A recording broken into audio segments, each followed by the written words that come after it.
Welcome back, everybody. Today's topic is God of War Ragnarok. Sony Santa Monica Studio put out tweets this week explaining that the game has been pushed back to 2022. It's also going to be released on PlayStation 4 and PlayStation 5. So I wanted to take the time to look at those tweets, kind of analyze them, and then just share my thoughts on the subject that matter. As always, if you guys do enjoy the content, please be sure to smash that thumbs up button. Consider subscribing if you guys are new to the channel, and turn on that notification bell so you guys never miss an upload. As always, if you guys do end up subscribing, please comment that down below and just let me know that you're a new subscriber so I can welcome you guys to the channel properly. So getting into the content, I saw a tweet from GameSpot, and I'll put it up on the screen for you guys, and it said, breaking, God of War Ragnarok has been delayed to next year, which is 2022. They originally were set to release the game I think fall or holiday time 2021. They did put a statement out saying they wanted just more time to perfect the game. Probably, in my opinion, what they're trying to do is avoid the whole Cyberpunk fiasco, where the game kept getting pushed and pushed to be released, and it still wasn't ready, and then they ended up releasing it, and it was an absolute disaster. Another tweet I stumbled upon was a screenshot from the press conference from Sony Santa Monica Studio talking about how God of War Ragnarok is going to be also released on the PlayStation 4. It starts with, it says PSB: how does PS4 factor into the PlayStation Studio development vision? Is it still a focus internally for future game development? And then Herman, I'm assuming, is a developer at Santa Monica Studios. It very much is. You can't build a community of you can't build a community of 110 million PS4 owners and then just walk away from it, right? I think that'd be bad news for the fans of PS4, and frankly, not very good business. Where it makes sense to develop a title for both PS4 and PS5 for Horizon Forbidden West, the next God of War, and Gran Turismo 7. We'll continue looking at that. And if PS4 owners want to play that game, then they can. If they want to go on and play the PS5 version, then that game will be on there for them. So that's the background. Like they said, they're going to release this game on PS4 because they've built a community of 110 million PS4 users. Obviously, you're going to build a community like that of having a console with a lifespan of almost 10 years.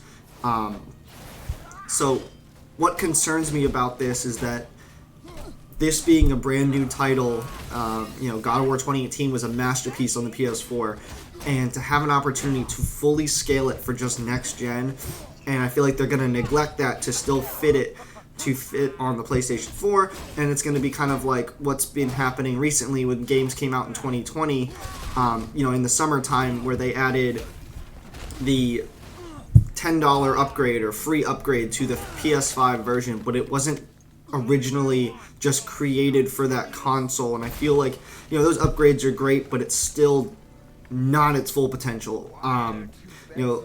Just seeing the difference between Ghost of Tsushima, like a game like that, from when it got that upgrade, it looks amazing, but I still think taking a new developed game and structuring it just for the brand new consoles is where it's going to really excel.